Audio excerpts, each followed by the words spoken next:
बिस्मिल्लाहिर्रहमानिर्रहीम, अस्सलाम वालेकुम। आज मेरा दिल था कि जनरल और लेजर की तरफ मूव करता, लेकिन उससे पहले मैंने एक चीज़ ज़रूरी समझी। जो ऐसे लोग जिनका बैकग्राउंड नॉन अकाउंट से है, उसके लिए ये एक ज़रूरी चीज़ थी। दूसरे नंबर पे जिन्होंने बीकॉम, एमबीए या कोई बीबीए वगैरह किया हुआ, तो उनके लिए भी एक दफ़ा ज़रूरी है। क्योंकि मैं पहले भी एक दफ़ा आपसे ज़िक्र कर चुका था कि आपके सीनियर ऑडिटर का जो अकाउंट्स के रेलिवेंट जो भी क्वेश्चन होंगे वे सिर्फ़ और सिर्फ कंसेप्चुअल होंगे। उनमें आपको प्रॉब्लम सॉल्व करने के लिए नहीं दिया जाएगा, बल्कि कोई भी एक चीज़ किसी भी जगह से उठा के रख दी जाएगी और आपने सिर्फ उसका ये देखना है कि इसका बैकग्राउंड क्या है और उसका कंसेप्ट क्या है। यानी कि अगर आपने प्रॉब्लम सॉल्विंग टेक्निक आपके पास है, आपकी इतनी स्ट्रेंथ है, आपके पास इतना नॉलेज है, तो आपका कंसेप्ट स्ट्रॉन्ग होगा। तब ही कंसेप्ट आप अप्लाई कर सकते हैं। सुनने से सिर्फ कंसेप्ट ना बनते हैं ना अप्लाई होते हैं। जो नॉन अकाउंटिंग बेस्ड स्टूडेंट हैं उनको ये चीज़ दिल में और माइंड में बिठा लेनी चाहिए कि जब तक वो प्रैक्टिस नहीं करेंगे कंसेप्ट बिल्ड नहीं होंगे। ये चीज़ें कंफ्यूज होती रहेंगी। ट्रांजैक्शन क्या है, डेबिट क्या है, क्रेडिट क्या है, ट्रायल बैलेंस क्या है, बैलेंस शीट क्या है, इनकम स्टेटमेंट क्या है, जब तक कि आप कम अज़ कम 20 से 25 क्वेश्चन खुद करेंगे नहीं। तो 20 से 25 क्वेश्चन अकाउंट्स के नॉर्मली आप ये तो नहीं कि क्वेश्चन को पकड़ेंगे और उसको करना शुरू कर देंगे, बल्कि उसके लिए आपको बेस बनाने पड़ेगी। बेस बनाने के लिए हर एक एलिमेंट जो भी आप यहाँ से सुने उस पर प्रैक्टिस करें, प्रैक्टिस करें, प्रैक्टिस करें, प्रैक्टिस करें। प्रैक्टिस करने से आपके कंसेप्ट बिल्ड होंगे। प्रैक्टिस करने से ही आपके जो कन्फ्यूजन है वो दूर होंगी। जो चीज़ एक दफ़ा सुने उसको एक दफ़ा बिल्कुल सुन के छोड़ ना दें कि आपका ये आपने सुन लिया तो आपकी ग्रिप हो गई, आपका कंसेप्ट बिल्ड हो गया। बल्कि वो सुन लेना तो आपका आगाज़ है, आप पे डिपेंड करता है कि आप उसकी कितनी प्रैक्टिस करते हैं। लेट्स सपोज अगर किसी के पहले से अच्छे कंसेप्ट हैं तो वो सुन लेगा, उसकी चीज़ें रिवाइज हो जाएंगी, उसके लिए काफ़ी है। लेकिन किसी ने अगर प्रैक्टिकली पहले न्यूमेरिकल वगैरह नहीं किए तो उनको करने पड़ेंगे, क्योंकि अकाउंट्स में से कम अज़ कम 20 से 25 क्वेश्चन आएंगे। ऑडिट, अकाउंट्स, कास्ट, यानी कि फाइनेंशियल अकाउंटिंग, कास्ट अकाउंटिंग दोनों मिला के, और ऑडिट वगैरह के जो होंगे 25 से 30 क्वेश्चन होंगे। और मैं आपको ये बता रहा हूँ जब मेरिट बनेगा तो आपके लिए एक एक नंबर इम्पॉर्टेंट होगा।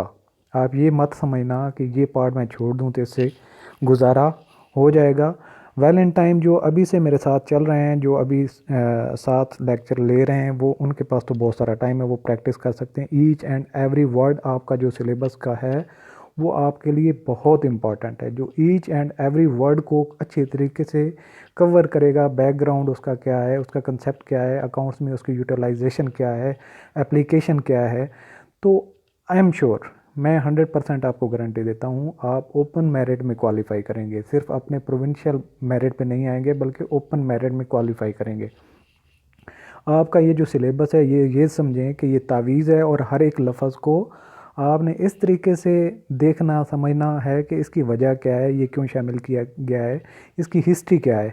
जिस तरीके से एक आपकी अपनी एक पर्सनैलिटी होती है और आपका एक नाम लिख दिया जाए तो उसकी एक डिस्क्रिप्शन होती है कि आपका पैदा हुए नाम क्या है, तारीख पैदाइश क्या है, आप करते क्या हैं, आपकी कैपेबिलिटीज़ क्या हैं, आपकी स्ट्रेंथ क्या है, वीकनेसेस क्या हैं, आप करना क्या चाहते हैं। तो आपके वो एक नाम लिख देने से उसके साथ चीज़ें इतनी अटैच हुई हैं।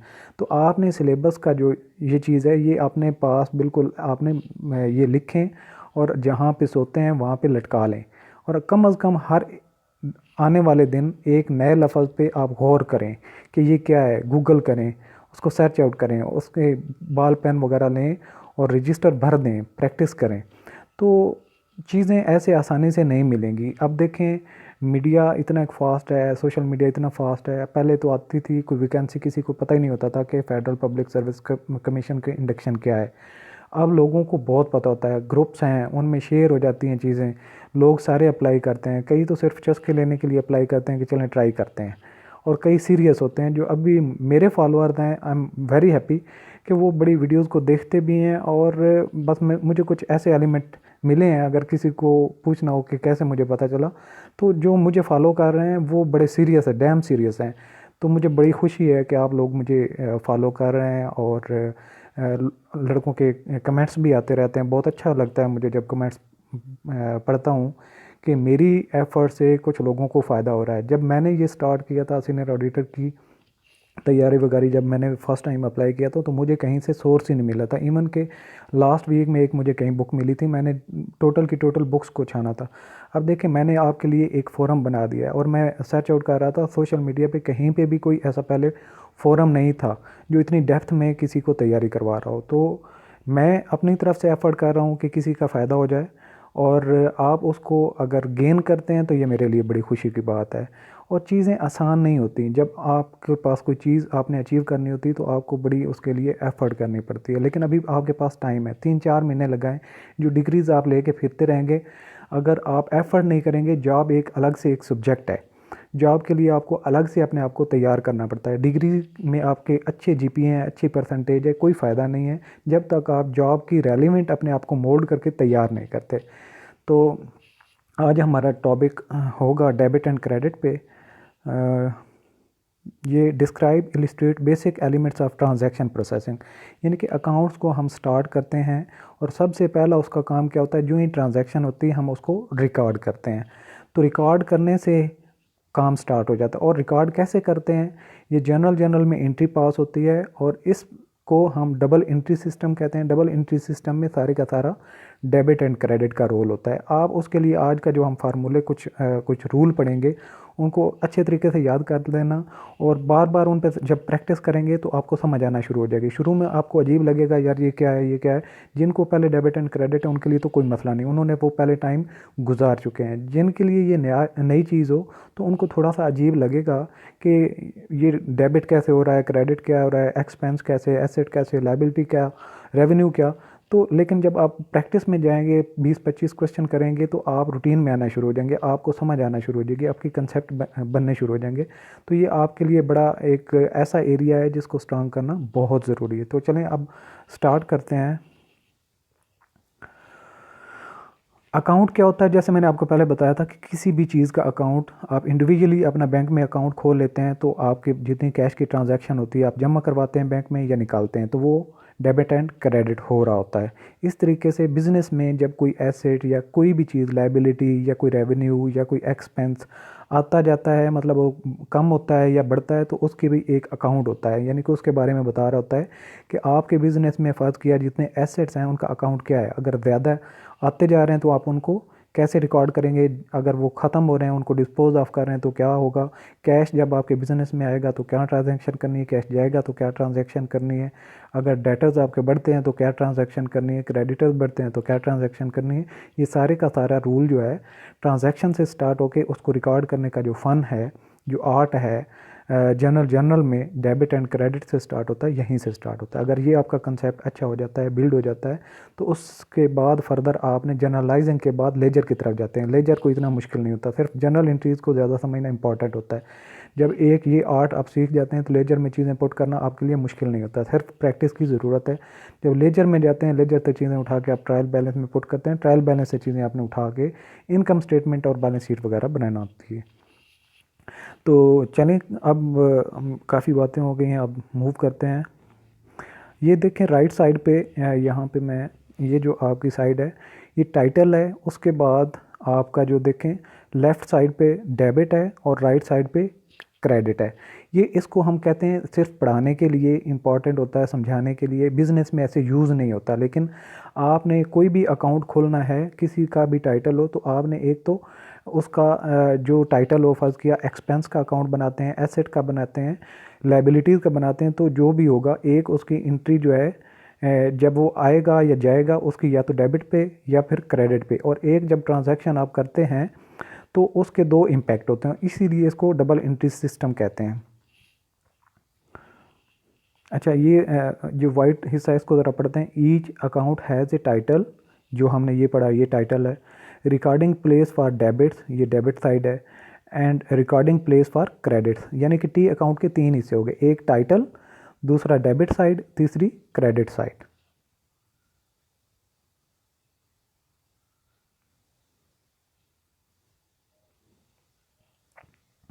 उसके बाद यहाँ से शुरू हो जाते हैं rules of debit and credit. यहाँ से स्टार्ट करते हैं पढ़ना। पहली लाइन से, normal balance of account is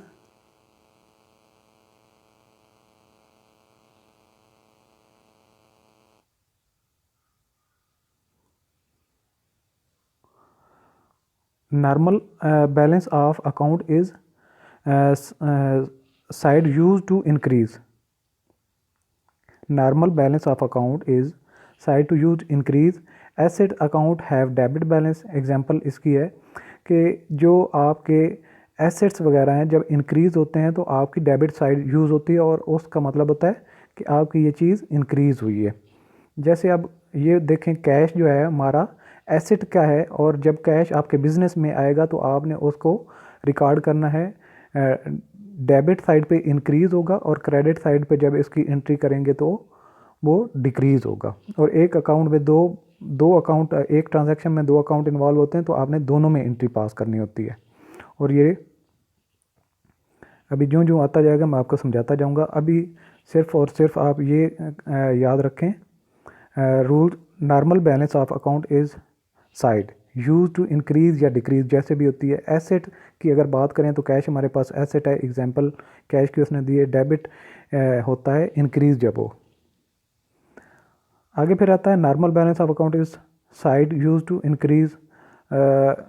अब जो लाइबिलिटी है ये तो एसेट्स जो होंगी उनकी लेफ़्ट साइड जो है यानी कि डेबिट साइड इंक्रीज़ के लिए यूज़ होती है। यहाँ पे जो आपने लर्न करना है, यहाँ पे जो आपके एसेट्स हैं लेफ़्ट साइड, आपकी डेबिट जो साइड है वो इंक्रीज़ के लिए यूज़ होगी।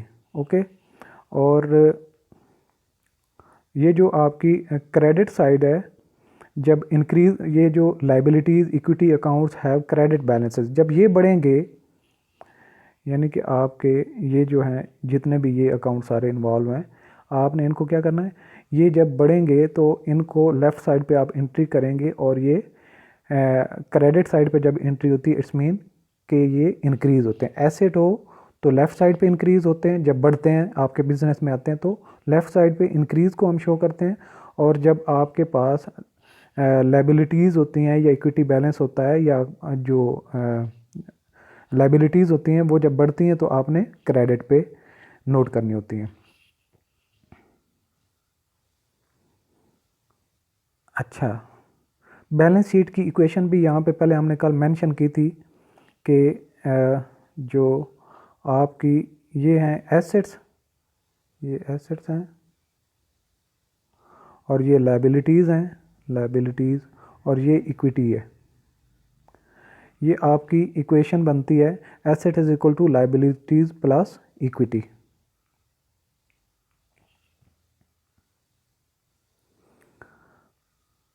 रूल 2 है of debit and credit asset side, यहाँ से आपने याद रखना शुरू कर दें। Asset accounts on left side of equation are increase by debit. जब एसेट का केस हो, जैसे आपको मैंने पहले कहा कि एसेट्स का केस है, इंक्रीज होगा तो डेबिट साइड, एसेट इंक्रीज जब होगा डेबिट साइड, एसेट जब डिक्रीज होगा ये है प्लस, प्लस होगा तो इस साइड पे, माइनस होगा तो इस साइड पे। एसेट का याद कर लें कि जब ऐड होते हैं एसेट्स आपके बढ़ते हैं बिजनेस के अंदर, वो डेबिट साइड पे हम लिखते हैं। जब एसेट आपके डिक्रीज़ होते हैं, माइनस होते हैं, तो ये आप उनको क्रेडिट साइड पे लिखते हैं। ये है एसेट का केस। रूल 2 है liabilities and equity. Liability and equity जब ये इंक्रीज़ होते हैं, ये देखें इंक्रीज़ होते हैं तो इस साइड पे हम लिखते हैं, ठीक है जी। और जब ये डिक्रीज़ होते हैं, डिक्रीज़ होते हैं तो हम इनको डेबिट साइड पे लिखते हैं। ये नहीं कि ये एसेट के उलट मूव करते हैं।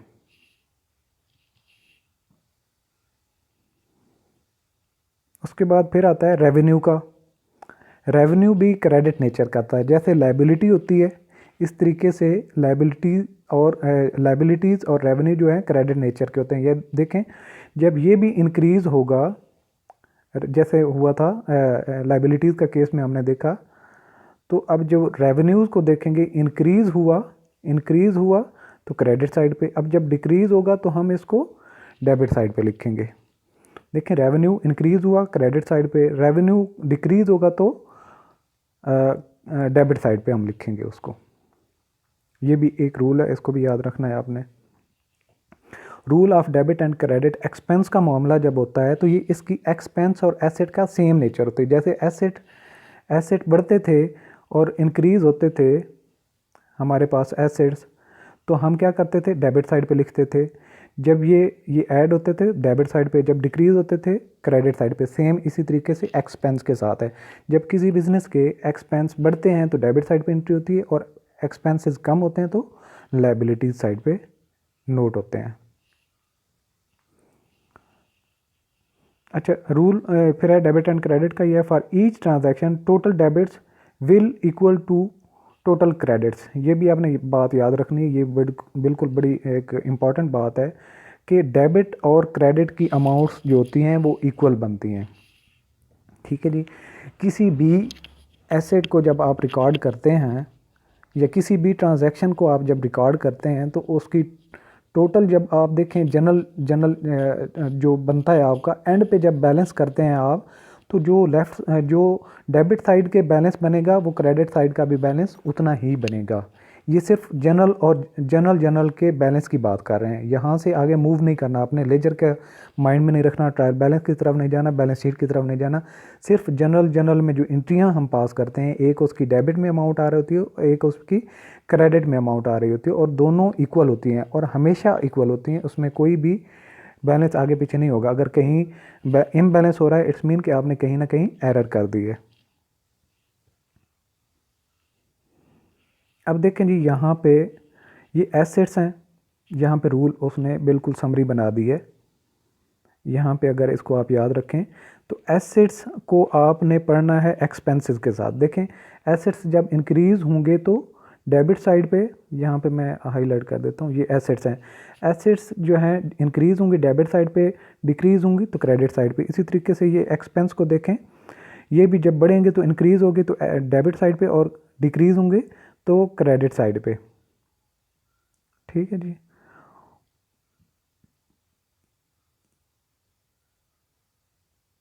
और इसके बाद ये डिविडेंड है। डिविडेंड वो जो आपको प्रॉफिट बिजनेस को अर्न होता है, वो भी बढ़ेगा तो इंक्रीज़ होगा। लेफ्ट साइड पे आपने इंक्रीज़ प्लस लगा हुआ है तो इंक्रीज़ हो रहा है तो लेफ्ट साइड पे, डिक्रीज़ हो रहा है तो राइट साइड पे।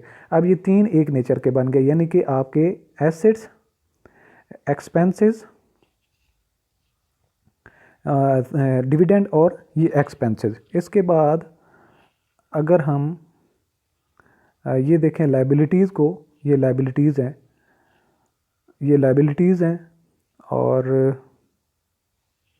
लायबिलिटीज़ को देखें, शेयर होल्डर्स इक्विटी को देखें, और इसके बाद रेवेन्यूज़ को देखें, तो इनकी एक नेचर बन रही है, यानी कि प्लस इनका राइट साइड पे है। यानी कि जब बढ़ेंगे तो जब ये बढ़ते हैं तो इंक्रीज़ होते हैं तो इनको राइट साइड पे हम रिकॉर्ड करते हैं। पॉजिटिव का मतलब है प्लस करते हैं राइट साइड पे, यानी कि लायबिलिटीज़, इक्विटी, और इसके बाद जो आपके रेवेन्यूज़ होते हैं, ये जब बढ़ते हैं तो इनको हम राइट साइड पे, क्रेडिट साइड पे लिखते हैं, और जब कम होते हैं तो इनको लेफ़्ट साइड पे लिखते हैं। अब यहाँ पे आपने जो माइंड में रट्टा लगा लेना है, बिठा लेना है कि एसेट्स, डिविडेंड्स और एक्सपेंसेस ये सेम नेचर के हैं, और ये बढ़ते हैं तो डेबिट, कम होते हैं तो क्रेडिट, और इनको लेफ़्ट साइड पे इंक्रीज़ लिखते हैं और राइट साइड पे डिक्रीज़ लिखते हैं। और जो लायबिलिटीज़, शेयर होल्डर इक्विटी और रेवेन्यू सेम नेचर के हैं, जब बढ़ते हैं तो इनको क्रेडिट, और जब कम होते हैं तो इनको डेबिट करते हैं।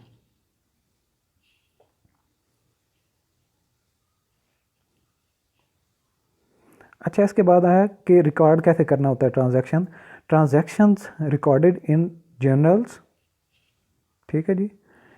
सबसे पहले हमने क्या करना होता है, जर्नल में इसको रिकॉर्ड करना होता है, और उसके बाद ऑर्गेनाइज्ड बाय डेट, इसमें जो जर्नल में होती है ये डेट वाइज हमने लिखनी होती है। लेजर्स में ऑर्गेनाइज्ड बाय अकाउंट, यहाँ से जब लेजर से, यहाँ से जर्नल से जब एंट्रियाँ हम उठा के लेजर की तरफ लेके जाते हैं, तो हर एक, जैसे मैंने आपको पहले बताया था कि हर एक का अलग से एक अकाउंट खुलता है, उसको हम अकाउंट वाइज, यानी कि फर्नीचर का अकाउंट है, एसेट्स का अकाउंट है, लायबिलिटीज़ का अकाउंट है, तो उसको हम मेंटेन करते हैं। और यहाँ पे ये अकाउंट वाइज, लेजर में अकाउंट वाइज, और जनरल में डेट वाइज। ठीक है जी। ये देखें, जनरल में डेट वाइज, ये डेट वाइज, और जो लेजर की बात करें तो ये अकाउंट वाइज मेंटेन करते हैं। ये एक एंट्री है कि बॉट, यहाँ पे देखें, बॉट लैंड, यानी कि कुछ ज़मीन ख़रीदी, किस तारीख को, ये 11/5 को इन्होंने ख़रीदी लैंड, कितने की, 20,000 की, और उसके बदले में क्या हुआ, कैश पे किया 20,000 का। अब दो चीज़ें हुई हैं, एक एसेट बढ़ा है, एक एसेट कम हुआ है, यानी कि ये कंट्रा अकाउंट है, दोनों एंट्रियां आपस में एक दूसरे को नेगेट कर रही हैं, यानी कि एसेट ही के साथ हो रहा है, एक एसेट जा रहा है, एक एसेट आ रहा है। तो लैंड हमारी बड़ी है और कैश हमारा कम हुआ है, तो इससे क्या होगा, बाइंग लैंड फॉर कैश से क्या हुआ, डिक्रीज कैश फ्लोज इन्वेस्टिंग, यानी कि आपका कैश माइनस हुआ तो डिक्रीज हुआ है cash. Has no effect on balance sheet, आपको पता है बैलेंस शीट एसेट साइड और लाइबिलिटीज साइड होती है, क्योंकि आपका एसेट एक जा रहा है एक आ रहा है, तो दोनों से आपकी एसेट वाली साइड पे कोई भी फ़र्क नहीं पड़ेगा, क्योंकि एक एसेट गया एक एसेट आ गया, तो एसेट तो उतना ही रहा, तो इसलिए बैलेंस शीट पे उसका कोई इम्पैक्ट नहीं। Has no effect on income statement, जैसे आपका एसेट एक ही लेवल पे रहा तो उसका इनकम पे भी कोई असर नहीं पड़ा। और ये एंट्री ऐसी होगी, मतलब लैंड आपकी आई, डेबिट हुई, जो एसेट आपका एक बढ़ता है तो डेबिट होता है, तो इसलिए लैंड हमारी इंक्रीज़ हुई तो डेबिट हुई। एक हमारा एसेट जब कम होता है तो उसको हम क्रेडिट करते हैं, कैश भी हमारा एसेट था, जब कम हुआ तो इसको हमने क्रेडिट नोट कर दिया। आगे फिर एक और एंट्री है, बॉट सप्लाईज, कुछ सप्लाई खरीदी, सप्लाई क्या है, और ये क्या है, बाइंग सप्लाईज ऑन अकाउंट, यानी कि उधार पे खरीदी, उधार पे जब खरीदी है तो सप्लाई तो हमारे पास आ गई, हमारा एसेट बढ़ा, एसेट जब बढ़ता है तो उसको हम डेबिट करते हैं। तो जब लाइबिलिटी हमारी बढ़ती है, यानी कि जो हमारी अदायगियाँ होती हैं वो बढ़ती हैं, तो हम उसको क्रेडिट करते हैं। तो ये अकाउंट्स पेएबल जो है, जो हमने अभी पे करने हैं, जो सप्लाई हमने ख़रीदी, जब भी कोई चीज़ ख़रीदो तो उसके बदले में पैसे देने होते हैं, अभी नहीं दिए तो कुछ अरसे के बाद देंगे, तो इसलिए जब आपकी लाइबिलिटी इंक्रीज़ होती है तो उसको हम क्रेडिट करते हैं, इसलिए दोनों एंट्रियाँ यहाँ पे। इनका इम्पैक्ट क्या होगा, has no effect on cash flow, क्योंकि आपके पास एसेट आया और आपका जो कैश अभी नहीं गया, तो कैश पे कोई फ़र्क नहीं पड़ा, ऐसे ना कैश गया है ना कैश अभी तक आया है, सिर्फ एसेट बढ़े हैं। जो एसेट हैं ये सप्लाईज़ की शक्ल में, वो कैश नहीं है, सिर्फ कैश की बात कर रहे हैं, कैश फ्लो बिजनेस में कैसे हुआ, तो अभी हमने पे नहीं किया तो कैश ना इंक्रीज़ हुआ ना डिक्रीज़ हुआ। आगे आता है इंक्रीजेज एसेट्स एंड लाइबिलिटीज़, ये थर्ड वन है। आप देखें सप्लाईज आपकी आई हैं तो इंक्रीज़ हुई एसेट्स, लाइबिलिटी पहले आपकी नहीं थी, आपने अब अकाउंट पेएबल, यानी कि आपने पे करने हैं, तो आपकी अदायगी बढ़ गई, इसलिए दोनों बढ़े हैं, आपकी लाइबिलिटीज़ प्लस एसेट्स दोनों बढ़ गए। यहाँ पे एक और एंट्री आ रही है अर्न फीस, यानी कि कुछ फीस जो है यहाँ पे इनको अर्न की है, तो ये देखें कि यहाँ पे अर्न फीस, जब फीस आपने अर्न की तो आपके पास जब फीस आई कहीं से भी आई तो कैश आया, तो कैश क्या होता है, एसेट है, एसेट जब बढ़ता है तो क्या करते हैं, डेबिट करते हैं, इसलिए हमने डेबिट कर दिया। फीस अर्न जो है ये जो आपकी इक्विटी है, ये इससे भी बढ़ी, कि मतलब जो आपकी फ़ीस अर्न हुई इक्विटी की तरफ चला गया, तो ये इक्विटी और आपकी जो लाइबिलिटीज़ हैं प्लस जो रेवेन्यूज़ हैं ये क्रेडिट नेचर के होते हैं, जब बढ़ते हैं तो इनको हम क्रेडिट करते हैं, इसलिए ये क्रेडिट कर दिए। अब इनका असर क्या पड़ेगा, increases cash flows from operation, देखें आपके पास फीस आई कैश आया तो कैश आपका बढ़ गया। इंक्रीजेज एसेट्स एंड इक्विटी, या तो एसेट जब आपका बढ़ता है या तो फिर आपकी लाइबिलिटी बढ़ेगी या फिर इक्विटी बढ़ेगी। अब देखें ये लाइबिलिटी नहीं है फीस जो हमारी, तो ये इक्विटी की तरफ चला जाएगा, दोनों बढ़े, हमारा एसेट कैश की वजह से बढ़ा और फीस जो हमने अर्न की वो इक्विटी की तरफ चली जाएगी। और इसके अलावा ये रेवेन्यू आपका हुआ, यानी कि फ़ीस की वजह से आपका रेवेन्यू है, सेल्स टाइप है, तो ये आपका रेवेन्यू भी इंक्रीज़ हुआ।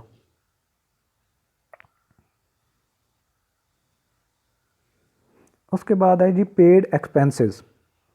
अब ये समझने वाला है कि एक्सपेंसेस यहाँ पे ये पेड एक्सपेंसेस, एक्सपेंस में क्या क्या, एक तो वेजेस पे की, एक रेंट पे किया, एक यूटिलिटीज़ पे की, एक उसमें मिसलेनियस थी।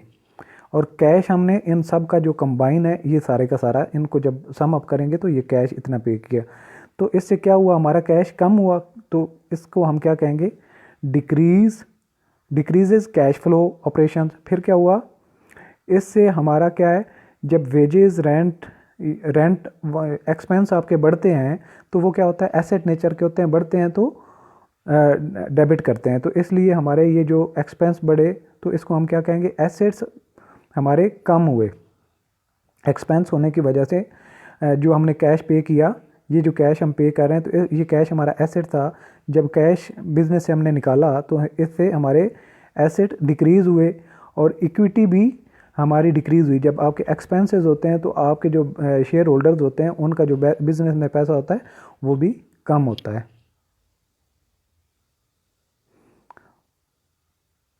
उसके बाद है जी पेड अकाउंट, कि जो हमने पहले पैसे पे करने थे, जो हमने उधार पे चीज़ें ली थी वो हमने पे की, तो जब लाइबिलिटी डिक्रीज़ होती है तो उसको हम डेबिट करते हैं। लाइबिलिटी जब डिक्रीज़ होती है, कम होती है, तो उसको डेबिट करते हैं, यानी कि ये बिजनेस के एसेट के उल्टा होता है। अब देखें, ये लाइबिलिटी थी हमारी अकाउंट्स पेएबल, जब बड़ी थी हमने उसको क्रेडिट किया था, अब कम हुई है तो हमने इसको डेबिट कर दिया है। और हमने कैश पे किया है और लाइबिलिटी हमारी कम हुई है, तो कैश जब आपका एसेट कम होता है तो उसको हम क्रेडिट करते हैं, तो इसलिए हमने क्रेडिट कर दिया। इनका इम्पैक्ट क्या होगा, तो decreases cash flow from operation, यानी कि हमारे जो कैश हैं वो कम हुए क्योंकि हमने कैश पे कर दिया और लाइबिलिटी कम हुई। फिर इससे क्या हुआ, डिक्रीज एसेट। एसेट कैसे डिक्रीज हुआ, कैश हमने पे किया तो हमारा ज़ाहिर बात है एसेट कम हो गया। फिर क्या कहता है, डिक्रीजेज लाइबिलिटी। पहले चूँकि हमारी आउटस्टैंडिंग लाइबिलिटी थी, अब यहाँ पे हमने पे कर दी तो इसलिए लाइबिलिटी भी हमारी कम हुई। कैश भी कम हो रहा है और लाइबिलिटी भी कम हो रही, तो दोनों जब एक दूसरे के काट देंगे एक दूसरे को, मतलब एक दूसरे के इक्वल होंगे, has no effect on income statement. ये आखिरी वाली स्टेटमेंट पढ़ें, has no effect on income statement, इसका कोई भी इम्पैक्ट इनकम पे नहीं पड़ेगा। यहाँ पे आता है जी डिविडेंड पे हो रहा है, और जब आपका डिविडेंड पे होता है तो उससे क्या है कि डिविडेंड किस शक्ल में, प्रॉफिट होता है जो पैसों की शक्ल में आप जो शेयर होल्डर्स हैं उनको डिस्ट्रीब्यूट करते हैं। तो डिविडेंड जो है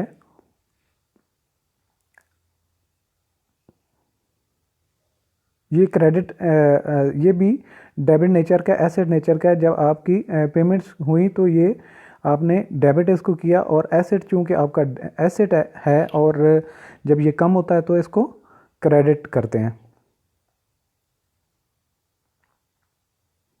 डिविडेंड हमारा लाइबिलिटी नेचर का है, और पेड देखें डिक्रीज कैश फ्लो, क्यों, कैश हमने पे किया तो इसलिए हमारा डिक्रीज हुआ। डिक्रीज एसेट्स, कैश कम हुआ तो एसेट डिक्रीज हुआ। लाइबिलिटी इक्विटी जो है ये भी, क्योंकि हमारे पास इक्विटी थी पहले हमने डिविडेंड इनको पे आउट कर दिया तो ये भी हमारा कम हो गया, इक्विटी भी कम हो गई।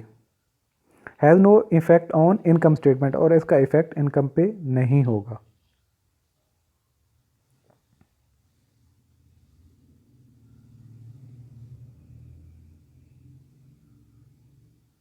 ये देखें जी, जब लेजर बनते हैं फिर उसके बाद ये ट्रायल बैलेंस बनता है, ठीक है। ये ट्रायल बैलेंस इस शक्ल का होता है। देखें, कैश की जितनी भी ट्रांजैक्शन हुई होंगी, कैश की जितनी भी ट्रांजैक्शन हुई होंगी तो यहाँ पे इसने टोटल इसका बैलेंस यहाँ पे लिख दिया कैश का।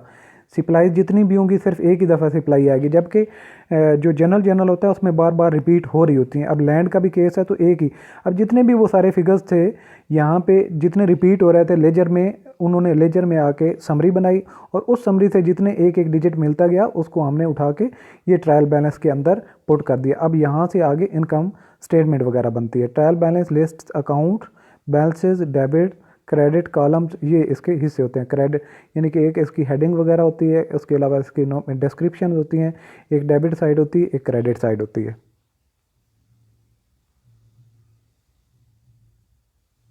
चलें यहाँ पे आज का लेसन हम ख़त्म करते हैं। जो भी इसमें डेबिट और क्रेडिट के रूल थे आपने ये याद करने हैं कि जब एसेट बढ़ते हैं तो डेबिट होते हैं, कम होते हैं तो क्रेडिट होते हैं, और रेवेन्यूज़ का भी सेम, रेवेन्यू क्रेडिट नेचर का होता है, जब बढ़ता है तो क्रेडिट होता है और कम होता है तो डेबिट होता है। तो ये सारे के सारे आप याद कर लेना ताकि आप जो है ट्रांजैक्शन जब हम करेंगे तो आपको समझ आ सके। चलिए मुझे इजाज़त दीजिएगा और दुआ में याद रखना। Thanks for watching. अल्लाह हाफिज़।